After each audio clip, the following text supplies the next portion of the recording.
Well, you've made all of your mitered squares, but how do you connect them? Well, I'm going to show that to you today. We are going to sew in the seams together. Whether you are working with stripes or solids, you'll make a nice stretchy seam that lays nice and flat, and we're going to do that today on GoodKnit Kisses. Welcome to GoodKnit Kisses. We're all about helping you stitch your love and love your stitches. We've been making mitered squares on this channel for a while now, and you can click down below and get more information on those, but I'm excited to show you how to connect them. So we also have a blog showing the things that I'm going to show you today in case you need it written out, so click down in the link in the description below. The things you need are a blunt tapestry needle, so it's not sharp, whether it's a bent edge like this or it's just straight, either one is fine. And then of course you're going to need your squares, and then we need yarn. Now if you're using the same yarn throughout, or say like a variegated or something, then obviously that's the only one you use. But if you have stripes like these, then the main color you're going to use is whatever is the cast on. So the yarn will transfer, the color will transfer over on this side edge of this one over here. So whatever you're using, it actually kind of zigzags across. So if I try to use a contrasting color yarn, you're going to see little blips of color pick up throughout. So the trick on here, this is tip number one, the trick is to use the cast on color for the one you're sewing to the next one. And then I'm going to teach you how to tack down the colors in the back if they twist up, and that way they lay nice and flat. So here's my example here. It has a nice stretchy edge. Now I did this one with two different techniques. They're really the same technique, and then I added a little tacking on part for this twisted area. So I've twisted my yarn up the back. This is the beginning. And if I use my main technique without tacking down this twisted color up the back where the yarn is carried, then it kind of rolls out, right? We want it to be nice and flat. And so I have a method of tacking this down so where it lays nice and flat. It's still stretchy, and I think it's a better result. This is a Bickford seam technique, so if you've tried a Bickford seam technique, that's the very same one. It has a special way of connecting in the corner here so that it has this nice straight line. So we'll begin with that part right there. All right, let's take our mitered squares and set them out like this. What you're looking at is a mitered square that has a side edge over here and a side edge at the top, and then we have the cast on edge here, the cast on corner, and then the cast on edge here. So we want to have the cast on edge vertical, and then we're going to pull up another square and lay it in the same direction where we're matching up the side edge of one to the cast on edge of the other. And then we're going to connect the cast on corner to the side edge of the cast on over here. Okay, so how we're going to do that is we're going to grab our tapestry needle and our yarn, and we're going to pick up one of these stitches on the cast on edge. The beginning part is a little bit more tedious, and I can show it in a contrasting yarn at first just so you can really see it, and then I'll pull it out and I'll do it with the one that matches because I really want you to see how this matches up.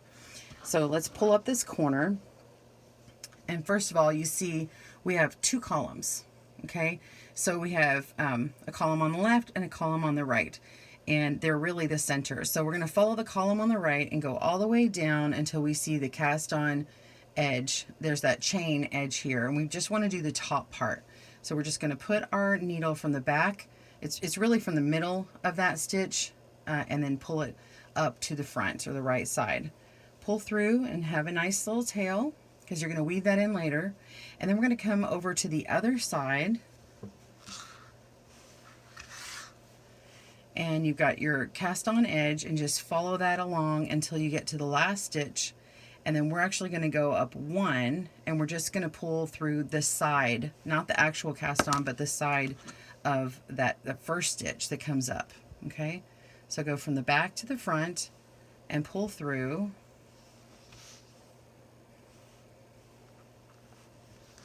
Okay, and if you need to hold on that tail, that's good.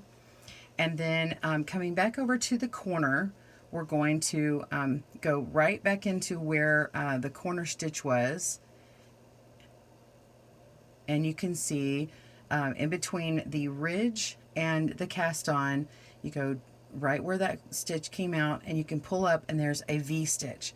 We're actually picking one stitch from the leg of the right column and one stitch from the leg of the left column and pulling through. And then this is going to make the bottom of our piece line up nicely on these two edges here, okay, the two cast on edges.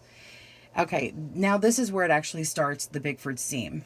So the main seam is we're going to be coming over to the next ridge on the side edge, and we're going to grab the top purl bump here. So we have a top bump and a lower bump, and then we have this top bump here that's on the very edge. We're going to go up through there, and then when I say cast on edge, it's going to be this next stitch here on the cast on all the way up here. So it's going to be the outside stitch.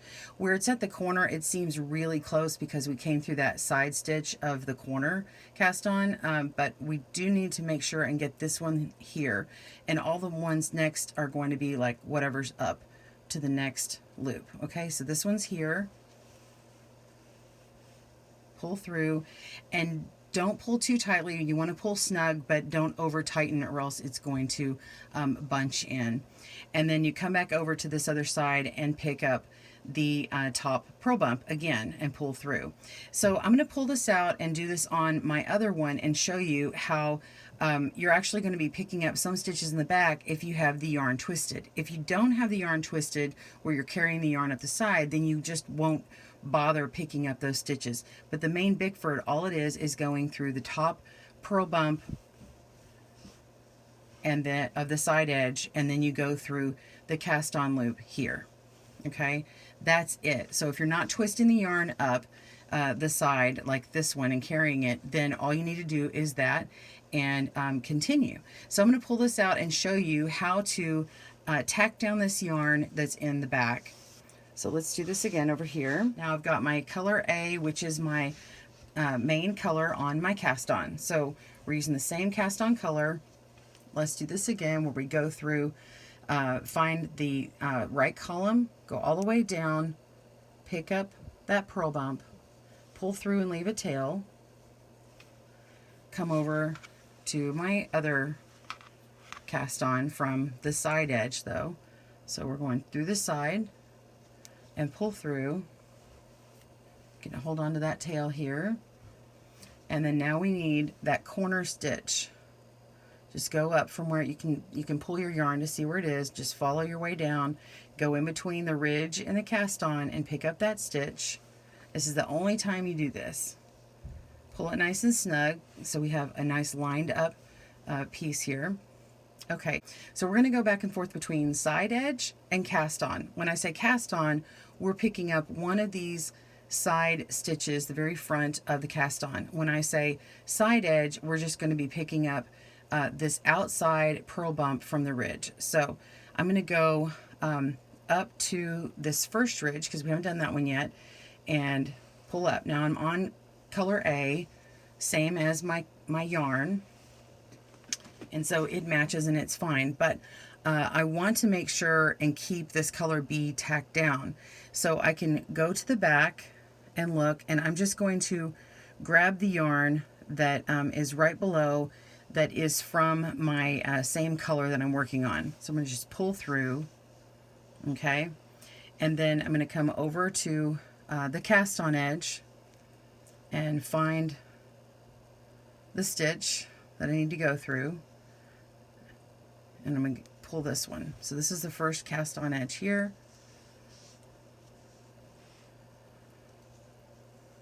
Okay, and then we're going to pull up at the ridge, and we're going to go up through the purl bump on the side edge. And then I'm going to go to the back, and we're going to pick up color A from the twist. That's that twisted color. And then come to the cast on and pick up. And come over to the side edge A of the purl and pick that up. And then come over to the cast on.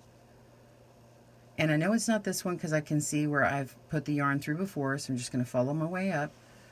one from the cast on, and then come back over here to the side edge.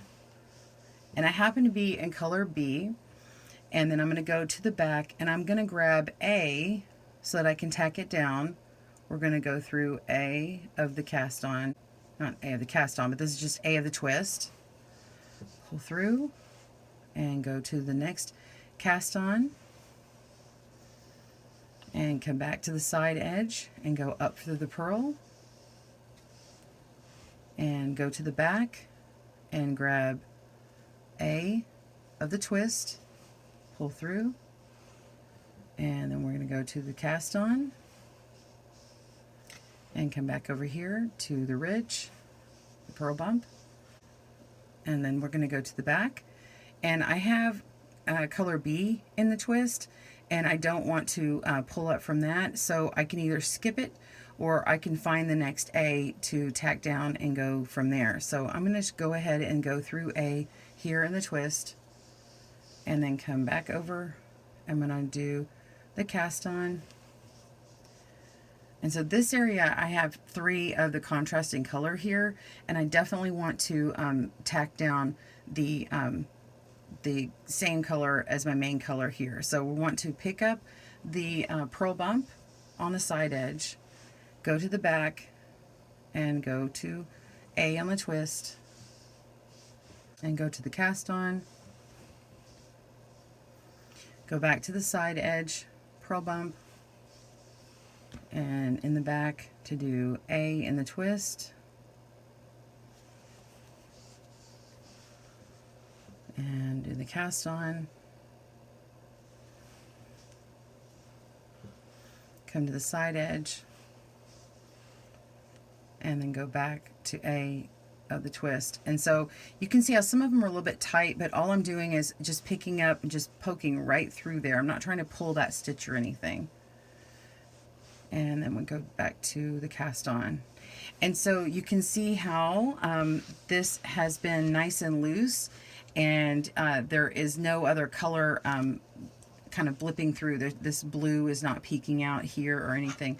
Let's look at the back, and you can see how this sort of barber pole thing where the yarn had been twisted is not sticking up. It's really nice and flat, and it's just a nice clean finish. So you can see how the beginning pulls out just a little bit. You're just going to tighten that up, and then once you're ready, you can weave in those tails.